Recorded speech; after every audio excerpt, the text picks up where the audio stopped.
नमस्कार दोस्तों, स्वागत है आपका हमारे चैनल पर। आज हम लेकर आए हैं महान लेखक मुंशी प्रेमचंद की एक बेहद दिलचस्प और भावुक कहानी, चोरी। यह कहानी हमें बचपन की मासूमियत, शरारत और एक छोटी सी गलती के बड़े परिणाम के बारे में बताती है। कैसे एक छोटी चोरी बच्चों के मन में डर, लालच और पछतावे की भावनाएं पैदा कर देती है। यही इस कहानी का मुख्य संदेश है। तो आइए बिना समय गंवाए सुनते हैं यह रोचक और सीख देने वाली कहानी, चोरी। हाय बचपन, तेरी याद नहीं भूलती। वह कच्चा टूटा घर, वह पुवाल का बिछौना, वह नंगे बदन, नंगे पांव खेतों में घूमना, आम के पेड़ों पर चढ़ना, सारी बातें आंखों के सामने फिर रही हैं। चमरौधो जूते पहनकर उस वक्त कितनी खुशी होती थी, अब फ्लेक्स के बूटों से भी नहीं होती। गरम पनुए रस में जो मजा था वह अब गुलाब के शरबत में भी नहीं। चबेने और कच्चे बेरों में जो रस था वह अब अंगूर और खीरमोहन में भी नहीं मिलता। मैं अपने चचेरे भाई हलधर के साथ दूसरे गांव में एक मौलवी साहब के यहाँ पढ़ने जाया करता था। मेरी उम्र 8 साल थी। हलधर, वह अब स्वर्ग में निवास कर रहे हैं, मुझसे 2 साल जेठ थे। हम दोनों प्रात काल बासी रोटियां खा दोपहर के लिए मटर और जौ का चबेना लेकर चल देते थे। फिर तो सारा दिन अपना था। मौलवी साहब के यहाँ कोई हाजिरी का रजिस्टर तो था नहीं और न गैरहाजिरी का जुर्माना ही देना पड़ता था। फिर डर किस बात का? कभी तो थाने के सामने खड़े सिपाहियों की कवायद देखते, कभी किसी भालू या बंदर नचाने वाले मदारी के पीछे पीछे घूमने में दिन काट देते, कभी रेलवे स्टेशन की ओर निकल जाते और गाड़ियों की बहार देखते। गाड़ियों के समय का जितना ज्ञान हमको था उतना शायद टाइम टेबल को भी न था। रास्ते में शहर के एक महाजन ने एक बाग लगवाना शुरू किया था। वहां एक कुआं खुद रहा था। वह भी हमारे लिए एक दिलचस्प तमाशा था। बूढ़ा माली हमें अपनी झोपड़ी में बड़े प्रेम से बैठाता था। हम उससे झगड़ कर उसका काम करते। कहीं बाल्टी लिए पौधों को सींच रहे हैं, कहीं खुरपी से क्यारियां गोड़ रहे हैं, कहीं कैंची से बेलों की पत्तियां छांट रहे हैं। उन कामों में कितना आनंद था। माली बाल प्रकृति का पंडित था। हमसे काम लेता, पर इस तरह मानो हमारे ऊपर कोई एहसान कर रहा है। जितना काम वह दिन भर में करता, हम घंटे भर में निपटा देते थे। अब वह माली नहीं है, लेकिन बाग हरा भरा है। उसके पास से होकर गुजरता हूँ तो जी चाहता है उन पेड़ों के गले मिलकर रो और कहूँ, प्यारे, तुम मुझे भूल गए लेकिन मैं तुम्हें नहीं भूला। मेरे हृदय में तुम्हारी याद अभी तक हरी है, उतनी ही हरी जितने तुम्हारे पत्तों। स्वार्थ प्रेम के तुम जीते जागते स्वरूप हो। कभी कभी हम हफ्तों गैरहाजिर रहते, पर मौलवी साहब से ऐसा बहाना कर देते कि उनकी बढ़ी हुई त्योरियां उतर जाती। उतनी कल्पना शक्ति आज होती तो ऐसा उपन्यास लिख मारता कि लोग चकित रह जाते। अब तो यह हाल है कि बहुत सिर खपाने के बाद कोई कहानी सूझती है। खैर, हमारे मौलवी साहब दर्जी थे। मौलवीगिरी केवल शौक से करते थे। हम दोनों भाई अपने गांव के कुर्मी कुम्हारों से उनकी खूब बड़ाई करते थे। यूं कहिए कि हम मौलवी साहब के सफरी एजेंट थे। हमारे उद्योग से जब मौलवी साहब को कुछ काम मिल जाता तो हम फूले न समाते। जिस दिन कोई अच्छा बहाना न सूझता, मौलवी साहब के लिए कोई न कोई सौगात ले जाते। कभी सेरा आधा सेर फलियां तोड़ ली, तो कभी 10-5 ऊख, कभी जौ या गेहूं की हरी-हरी बालें ले ली। उन सौगातों को देखते ही मौलवी साहब का क्रोध शांत हो जाता। जब इन चीजों की फसल न होती, तो हम सजा से बचने का कोई और ही उपाय सोचते। मौलवी साहब को चिड़ियों का शौक था।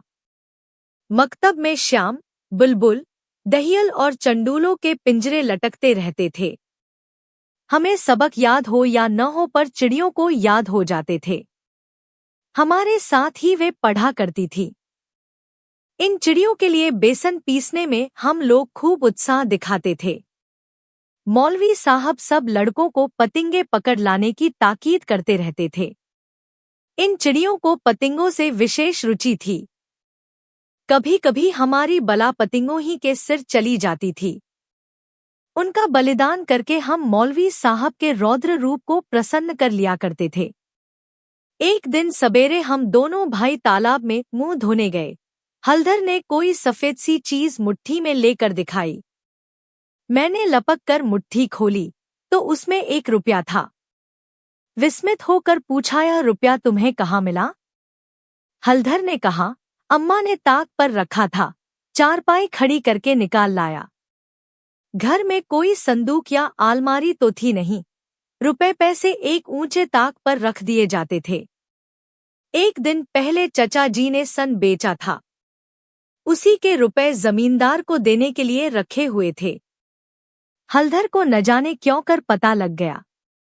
जब घर के सब लोग काम धंधों में लग गए तो अपनी चारपाई खड़ी की और उस पर चढ़कर 1 रुपया निकाल लिया। उस वक्त तक हमने कभी रुपया छुआ तक न था। वह रुपया देखकर आनंद और भय की जो तरंगे दिल में उठी थी वे अभी तक याद हैं। हमारे लिए रुपया एक अलभ्य वस्तु थी। मौलवी साहब को हमारे यहाँ से सिर्फ 12 आने मिला करते थे। महीने के अंत में चचा जी खुद जाकर पैसे दे आते थे।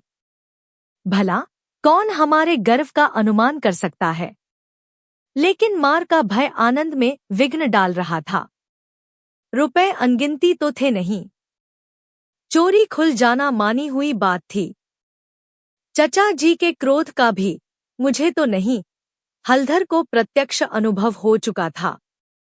यूं उनसे ज्यादा सीधा सादा आदमी दुनिया में न था। चचा ने उनकी रक्षा का भार सिर पर न रख लिया होता तो कोई बनिया उन्हें बाजार में बेच सकता था, पर जब क्रोध आ जाता तो फिर उन्हें कुछ न सूझता। और तो और चची भी उनके क्रोध का सामना करते डरती थी। हम दोनों ने कई मिनट तक इन्हीं बातों पर विचार किया और आखिर यही निश्चय हुआ कि आई हुई लक्ष्मी को न जाने देना चाहिए। एक तो हमारे ऊपर संदेह होगा ही नहीं, अगर हुआ भी तो हम साफ इनकार कर जाएंगे। कहेंगे हम रुपया लेकर क्या करते। थोड़ा सोच विचार करते तो यह निश्चय पलट जाता और वह विभत्स लीला न होती जो आगे चलकर हुई, पर उस समय हमें शांति से विचार करने की क्षमता ही न थी। मुंह हाथ धोकर हम दोनों घर आए और डरते डरते अंदर कदम रखा। अगर कहीं इस वक्त तलाशी की नौबत आई तो फिर भगवान ही मालिक है।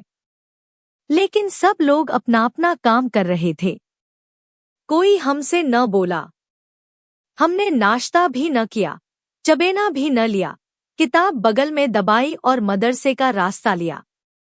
बरसात के दिन थे। आकाश पर बादल छाए हुए थे। हम दोनों खुश खुश मकतब चले जा रहे थे। आज काउंसिल की मिनिस्ट्री पाकर भी शायद उतना आनंद न होता। हजारों मंसूबे बांधते थे, हजारों हवाई किले बनाते थे। यह अवसर बड़े भाग्य से मिला था। जीवन में फिर शायद ही वह अवसर मिले। इसलिए रुपए को इस तरह खर्च करना चाहते थे कि ज्यादा से ज्यादा दिनों तक चल सके। यद्यपि उन दिनों 5 आने सेर बहुत अच्छी मिठाई मिलती थी और शायद आधा सेर मिठाई में हम दोनों अफर जाते, लेकिन यह ख्याल हुआ कि मिठाई खाएंगे तो रुपया आज ही गायब हो जाएगा। कोई सस्ती चीज खानी चाहिए जिसमें मजा भी आए, पेट भी भरे और पैसे भी कम खर्च हों। आखिर अमरूदों पर हमारी नजर गई। हम दोनों राजी हो गए। 2 पैसे के अमरूद लिए। सस्ता समय था, बड़े बड़े 12 अमरूद मिले। हम दोनों के कुर्तों के दामन भर गए। जब हलधर ने खटकिन के हाथ में रुपया रखा तो उसने संदेह से देखकर पूछा, रुपया कहाँ पाया लाला, चुरा तो नहीं लाए? जवाब हमारे पास तैयार था। ज्यादा नहीं तो 2-3 किताबें पढ़ ही चुके थे। विद्या का कुछ कुछ असर हो चला था। मैंने झट से कहा, मौलवी साहब की फीस देनी है। घर में पैसे न थे तो चचा जी ने रुपया दे दिया। इस जवाब ने खटकिन का संदेह दूर कर दिया। हम दोनों ने एक पुलिया पर बैठकर खूब अमरूद खाए। मगर अब 15.5 आने पैसे कहाँ ले जाए? 1 रुपया छिपा लेना तो इतना मुश्किल काम न था। पैसों का ढेर कहाँ छिपता? न कमर में इतनी जगह थी और न जेब में इतनी गुंजाइश। उन्हें अपने पास रखना चोरी का ढिंढोरा पीटना था। बहुत सोचने के बाद यह निश्चय किया कि 12 आने तो मौलवी साहब को दे दिए जाए, शेष 3.5 आने की मिठाई उड़े। यह फैसला करके हम लोग मकतब पहुंचे। आज कई दिन के बाद गए थे। मौलवी साहब ने बिगड़कर पूछा, इतने दिन कहाँ रहे? मैंने कहा, मौलवी साहब, घर में गमी हो गई। यह कहते कहते 12 आने उनके सामने रख दिए। फिर क्या पूछना था? पैसे देखते ही मौलवी साहब की बाछें खिल गईं। महीना खत्म होने में अभी कई दिन बाकी थे। साधारणत महीना चढ़ जाने और बार बार तकाजे करने पर कहीं पैसे मिलते थे।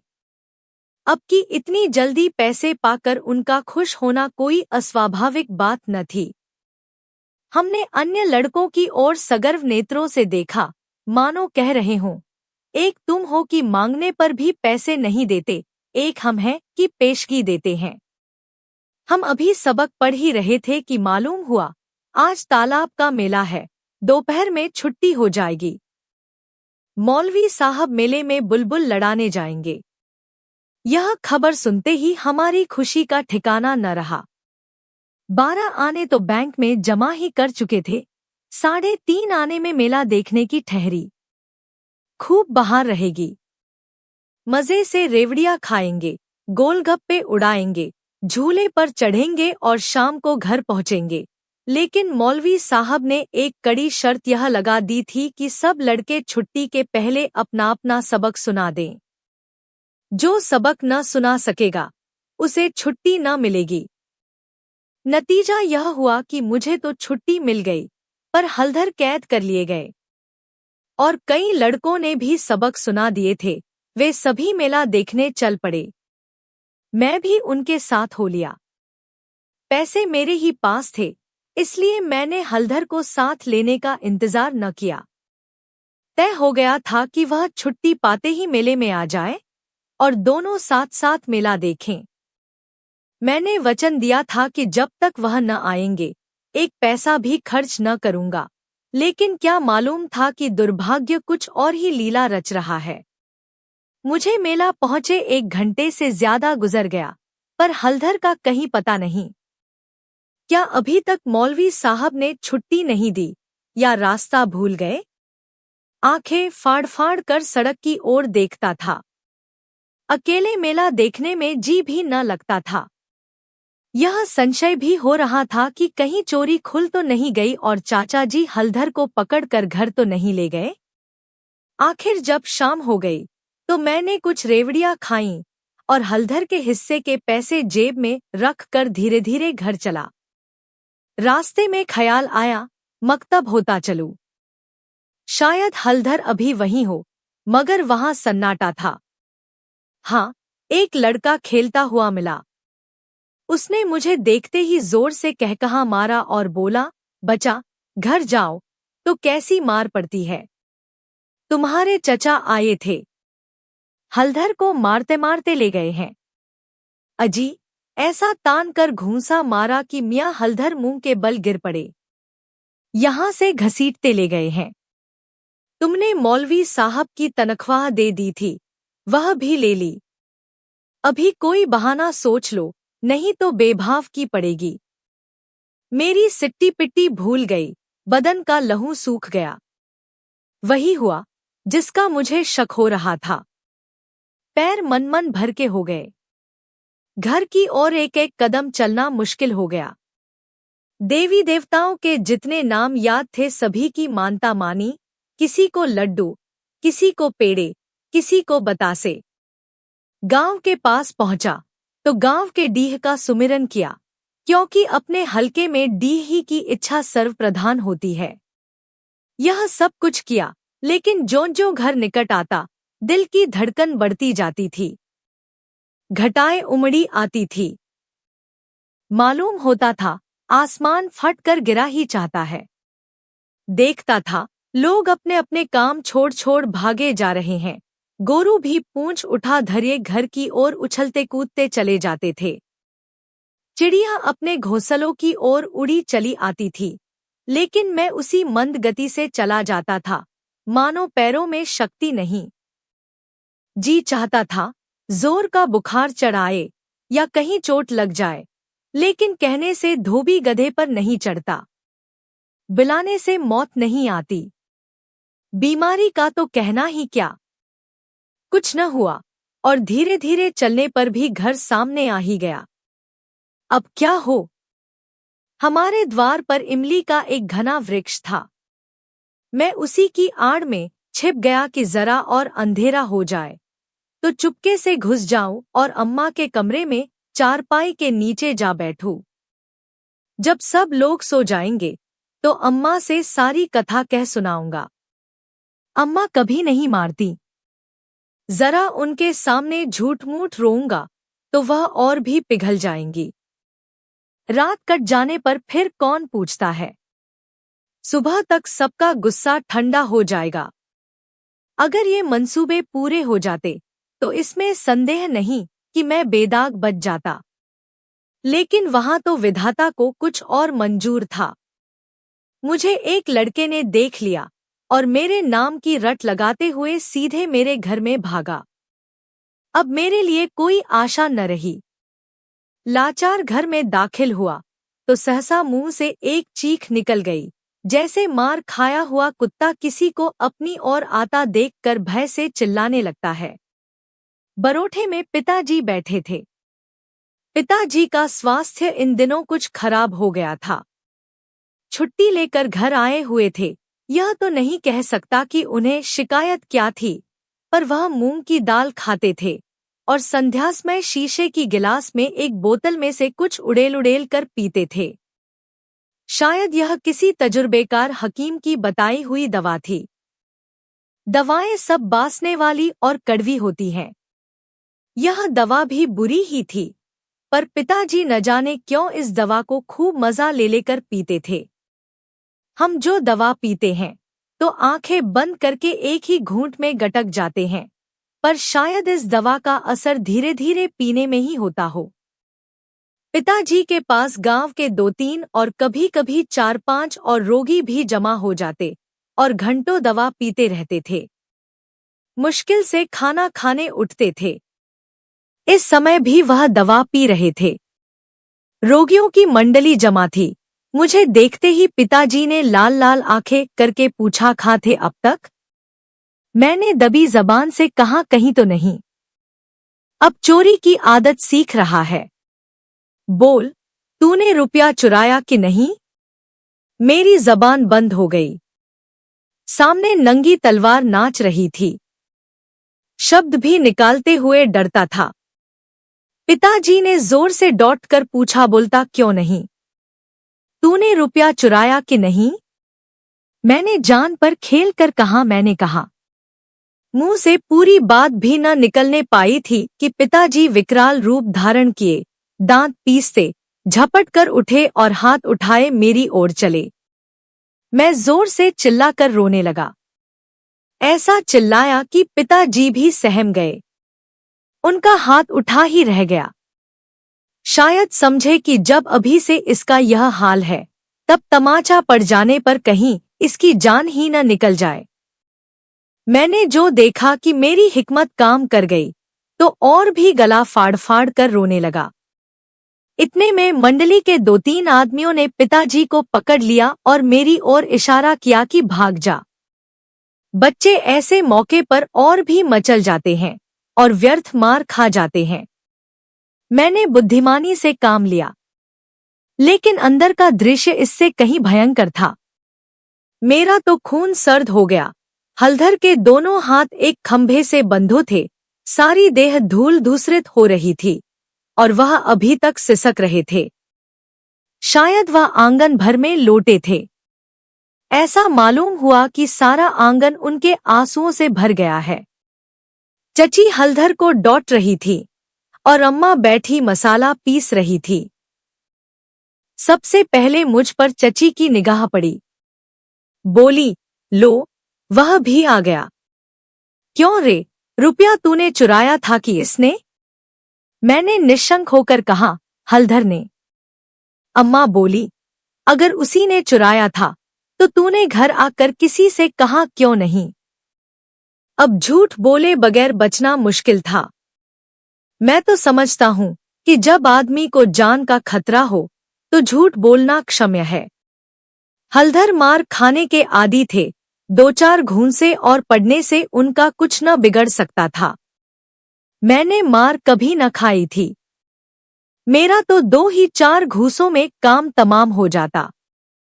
फिर हलधर ने भी तो अपने को बचाने के लिए मुझे फंसाने की चेष्टा की थी।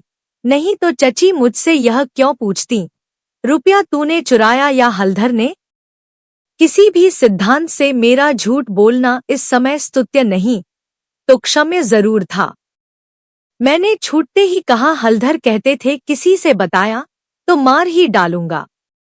अम्मा बोली, देखा, वही बात निकली ना।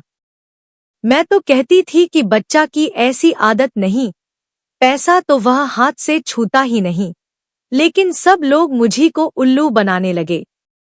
हलधर ने कहा, मैंने तुमसे कब कहा था कि बताओगे तो मारूंगा? मैंने कहा, वहीं तालाब के किनारे तो। हलधर ने कहा, अम्मा, बिल्कुल झूठ है। चची बोली, झूठ नहीं, सच है। झूठा तो तू है और तो सारा संसार सच्चा है। तेरा नाम निकल गया है न। तेरा बाप नौकरी करता, बाहर से रुपए कमा लाता, 4 जने उसे भला आदमी कहते तो तू भी सच्चा होता। अब तो तू ही झूठा है। जिसके भाग में मिठाई लिखी थी उसने मिठाई खाई। तेरे भाग में तो लात खाना ही लिखा था। यह कहते हुए चची ने हलधर को खोल दिया और हाथ पकड़कर भीतर ले गईं। मेरे विषय में स्नेहपूर्ण आलोचना करके अम्मा ने पांसा पलट दिया था, नहीं तो अभी बेचारे पर न जाने कितनी मार पड़ती। मैंने अम्मा के पास बैठकर अपनी निर्दोषिता का राग खूब अलापा। मेरी सरल हृदया माता मुझे सत्य का अवतार समझती थी। उन्हें पूरा विश्वास हो गया कि सारा अपराध हलधर का है। एक क्षण बाद मैं गुड़चबेना लिए कोठरी से बाहर निकला। हलधर भी उसी वक्त चिवड़ा खाते हुए बाहर निकले। हम दोनों साथ साथ बाहर आए और अपनी अपनी बीती सुनाने लगे। मेरी कथा सुखमय थी, हलधर की दुखमय, पर अंत दोनों का एक था, गुड़ और चबेना। तो दोस्तों, यह थी मुंशी प्रेमचंद की कहानी चोरी। इस कहानी से हमें यह सीख मिलती है कि गलत काम चाहे छोटा ही क्यों न हो, उसका परिणाम हमेशा बुरा होता है। सच्चाई और ईमानदारी ही जीवन का सबसे बड़ा गुण है। अगर आपको यह कहानी पसंद आई हो तो वीडियो को लाइक करें, शेयर करें और चैनल को सब्सक्राइब करना न भूलें। आप किस अगली कहानी को सुनना चाहते हैं, हमें कमेंट में जरूर बताएं। धन्यवाद। फिर मिलेंगे एक नई कहानी के साथ।